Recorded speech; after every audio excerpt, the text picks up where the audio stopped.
Warning, this content is for entertainment and educational purposes only. This video is brought to you by First Detachment Nutrition. Battle tested, expert formulated. Use discount code AB10 at checkout for 10% off. All right, folks, Big Paul here with another Anabolic Q&A. It's been a couple weeks since I've done one of these, so I figure we'll dig into some questions that came from you folks, my viewers, and I appreciate each and every one of you. Questions we got on deck today: optimal estrogen ranges. What are the sweet spots? What are your thoughts on injectable DBOL? Your thoughts on contest dieting with carbs, when to manipulate carbs. How much leaner should you be getting on each week during contest prep? A deep dive into macro timing. 191 amino acid HGH versus 192. Is it okay to bulk with a higher body fat? And we are going to dig into all those in just 1 second.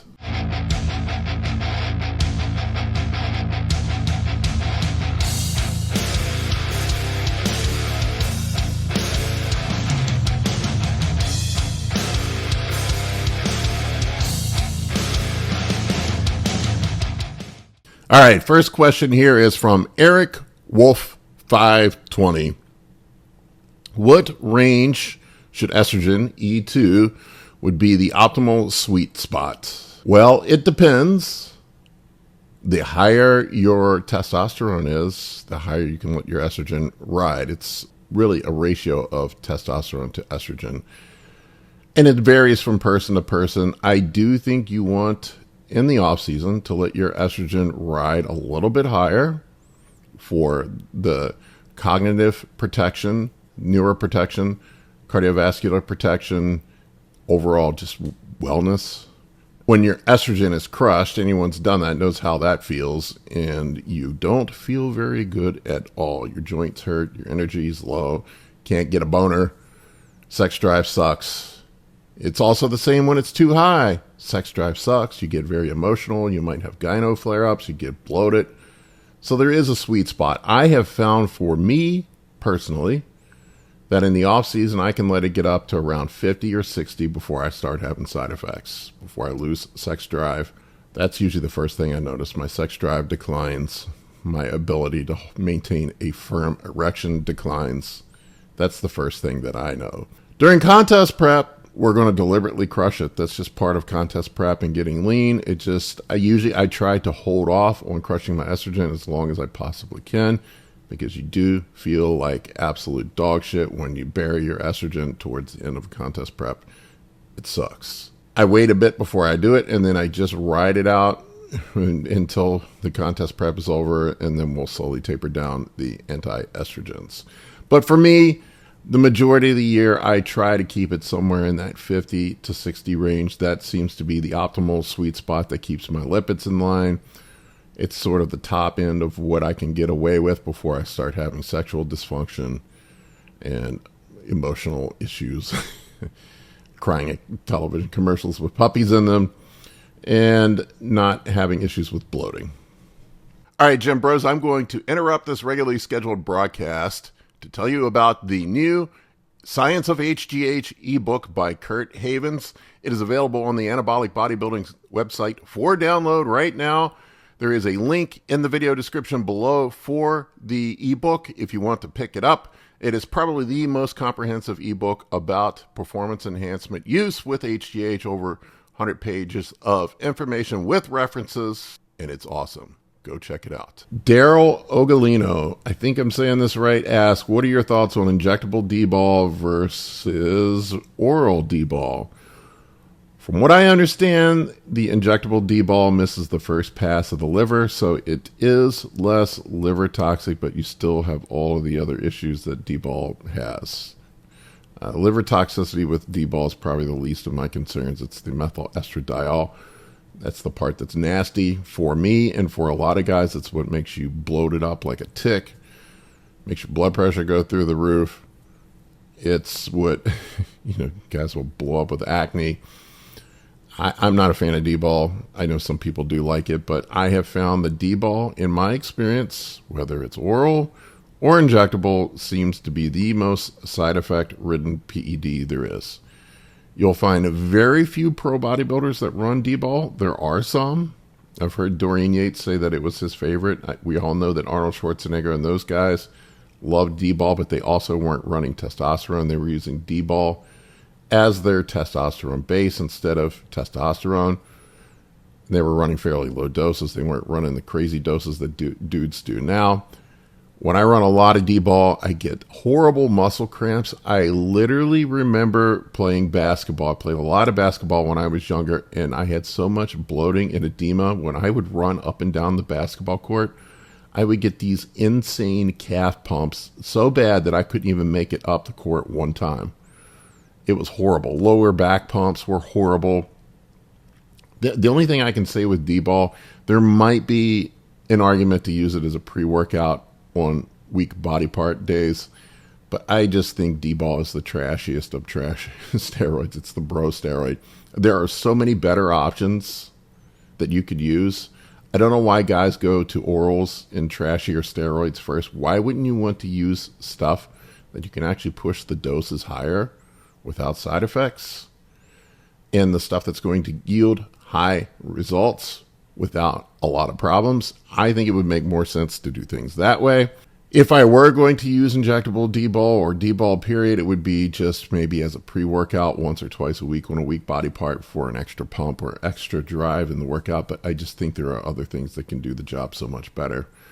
There are some dudes, I will say this is one exception. There are some guys I've seen, and they're very uncommon, that basically have no estrogen.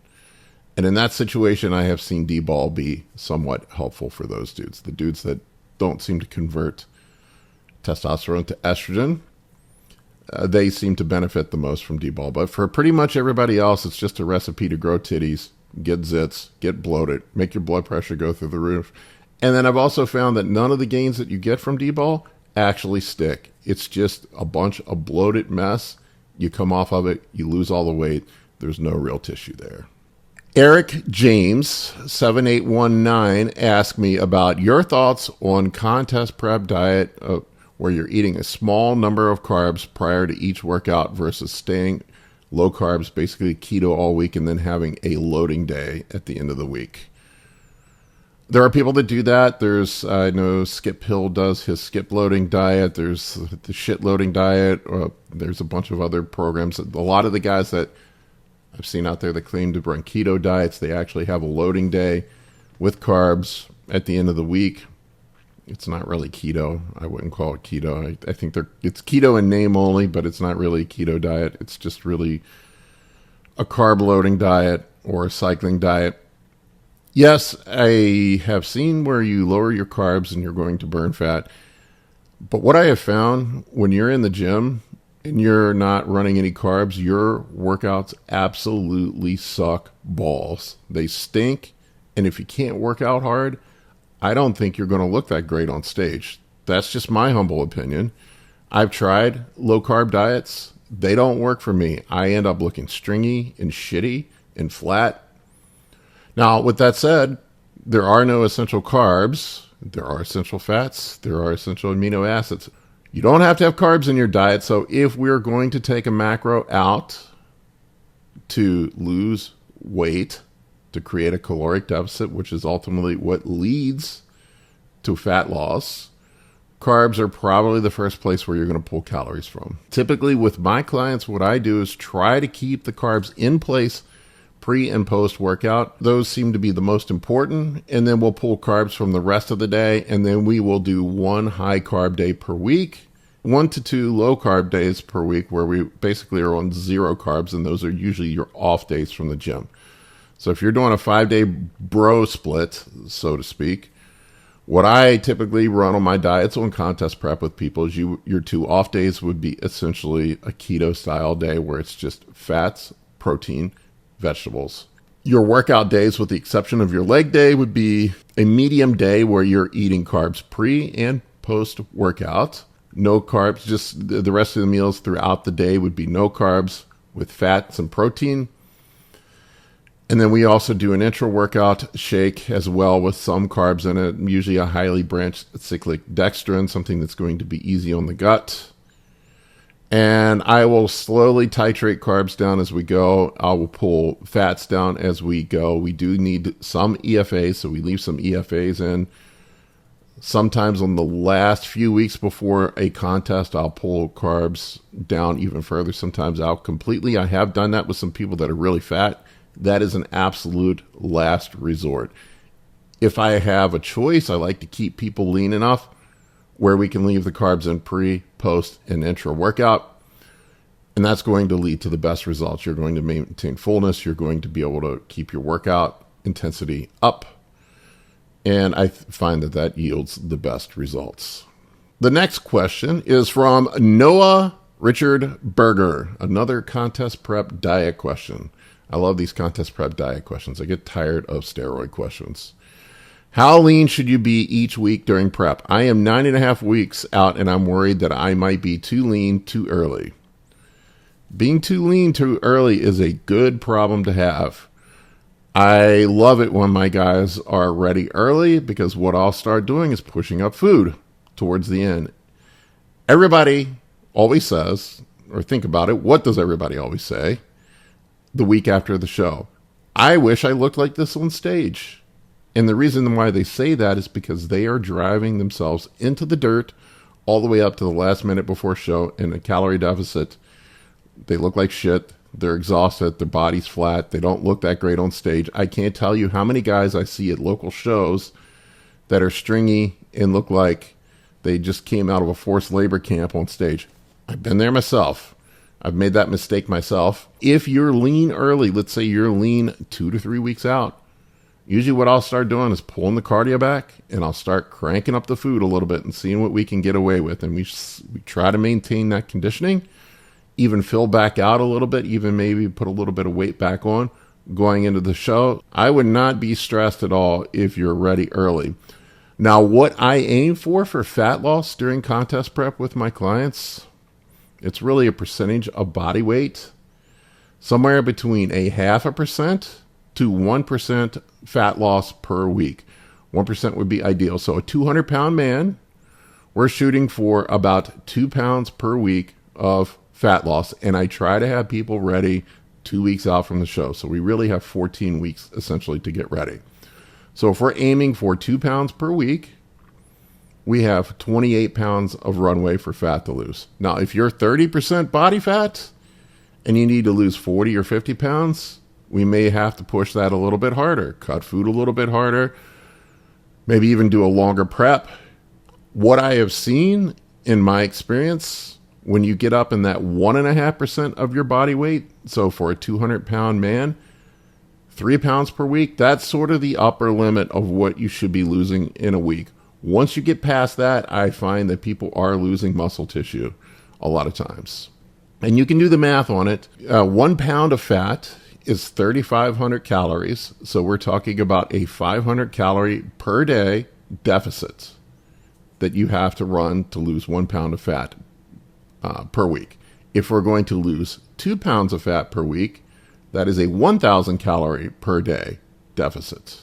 If we are going to lose 3 pounds a week, that is a 1,500 calorie per day deficit. Now you can do the math and figure that out. If you're a 130-pound bikini competitor, a female, you're probably not even eating 1,500 calories to begin with, and there's only so much cardio you can do. That means that's likely not going to happen. For a bigger dude, a 270, a 280, a 290-pound guy, somebody like me, who my off-season calories are 6,000 calories, I have that sort of runway. It's not a big deal cutting my calories down from 6,000, say, to 4,500, or from 5,000 down to 2,500. That is doable. But the smaller you are, the less runway you have to lose fat. So that's generally my rule of thumb for contest prep. All right, next question here is from Arex6538. Arex asks, I would like a deep dive into macros and timing. How about certain macros that should or shouldn't be eaten together or at certain times? For instance, if I work out Monday and Tuesday, Wednesday would be a day off for me. I would plan 0 carbs all day and just do cardio. But Thursday would be my leg day. I would think carving up the night before leg day would be a good idea, but I'm not sure if that's a good plan or not, since I had a 0 to low carb all day before. Well, A-Rex, it sounds like you're a candidate for carb cycling, or you're already sort of doing some sort of hybrid of it. With carb cycling, it depends on what your goals are, what outcomes you are desiring from your training. If you're a physique athlete, what I've found is that you want to load the carbs, usually with some insulin, the day that you're working the body part. That's probably going to get you the maximum hypertrophy. If you're trying to increase athletic performance, let's say strength, or you're some sort of performance athlete like a football player or track athlete or whatever, you're likely going to want to do your high carb day the day before, so you're fully loaded out. So for bodybuilding, high carbs the day of the body part that you want to maximize would be optimal. For strength and performance athletes, the day before is typically when you want to load. I wouldn't imagine that you would want to go into a powerlifting meet or into a football game doing a high carb day that day. That's probably not going to be fun. Plus, you don't want to risk running insulin during that time period. Your low days are typically your off days because your caloric needs are going to be lower. And it depends on the phase of the year you're in. If you're in an off season where you're trying to increase hypertrophy or increase strength, you're going to probably have carbs on your off days. If you're on a contest prep where you're trying to lose fat, you're likely going to have no carbs on your off days. Now, sometimes with some people that accumulate body fat quickly and easily, I'll pull them down to 0 carbs on the off days just to keep insulin sensitivity in check, keep their digestion moving, keep the water weight off. It just depends. Everybody responds differently. I have some people that I push carbs high on every day. I typically eat carbs every day of the week in the off season. Some people don't. Some people you can't get away with that. So you really have to figure out what works for your body and adjust accordingly. So David Hernandez asked about the difference between 192 and 191 AA HGH. Is there a difference? Why are people scared of the 192? He said, I've heard some horrible stories about the 192. It's really simple. 191 is bioidentical. It's a human analog. It's an analog of the HGH that's naturally made in your body.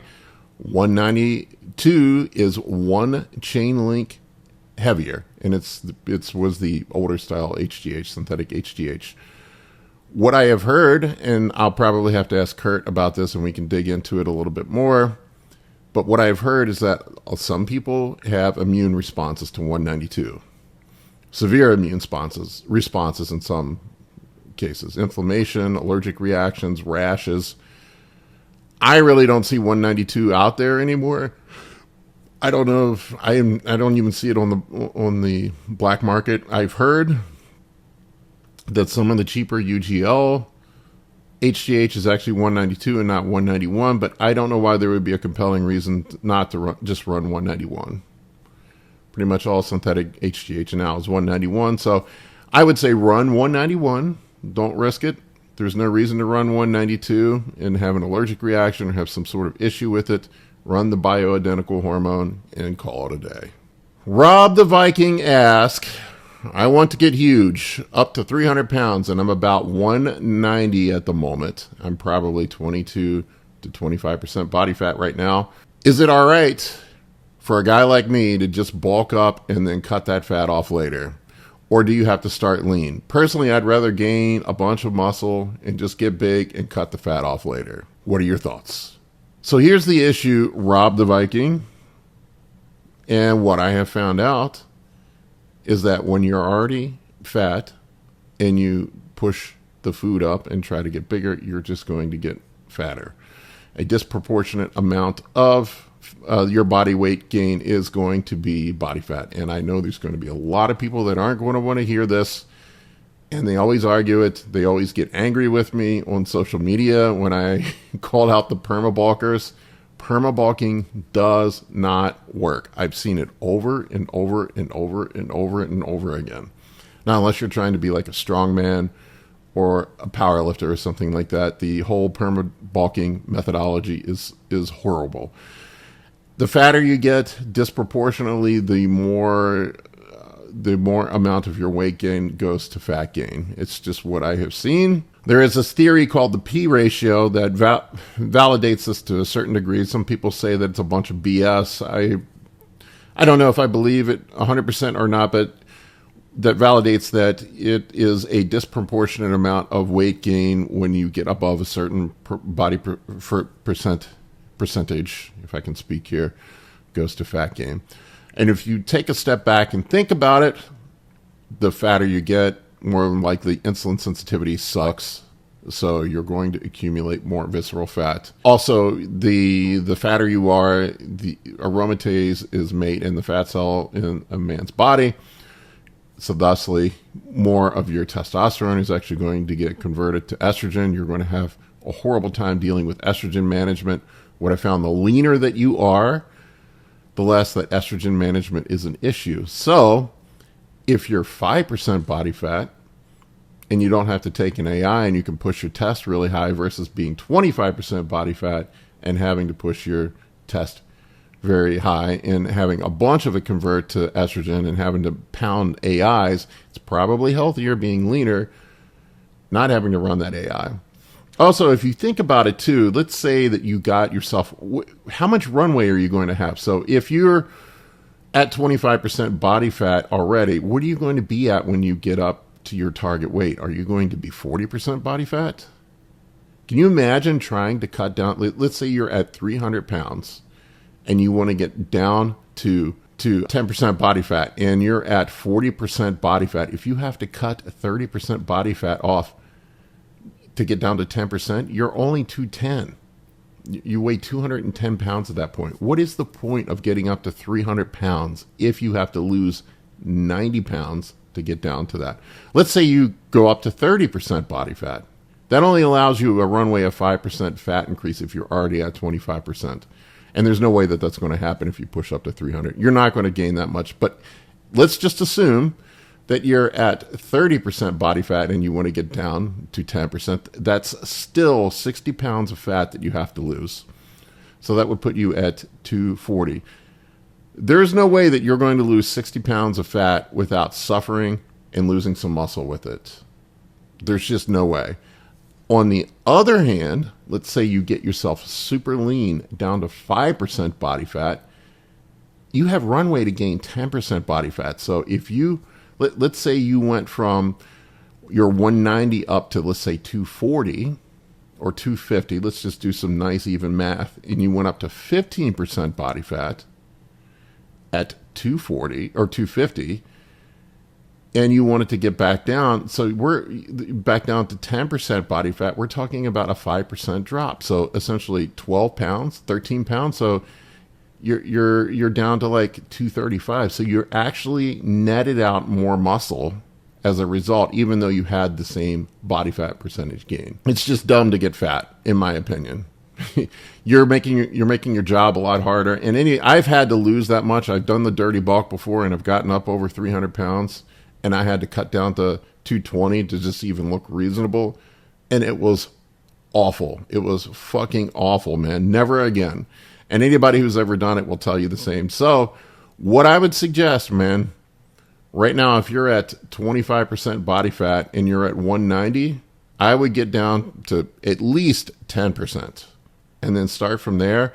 I do not like to let my body fat get much above 15 in the off season. I think 15 is sort of the upper limit, maybe 20 at the most.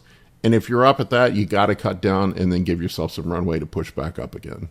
All right, folks, that's all I've got for you today. If you want to support me, please support my sponsor, First Detachment Nutrition, quality supplements formulated by the man himself, Justin Harris. Use the discount code AB10 at checkout for 10% off. Link to their products is in the video description below. Also, Kurt Havens has his new HGH ebook out. It is awesome. It's 100 pages of information on HGH written for performance enhancement. He goes into all the science of it. Link is in the video description as well. Thank you for watching, guys. For coaching or consultations, head over to www.anabolicbodybuilding.com to book your spot today. I can help you with optimizing hormones, fat loss, muscle gain, physique, athletic performance, nutrition, and health. For more information, shoot me an email at bigp3rd@gmail.com.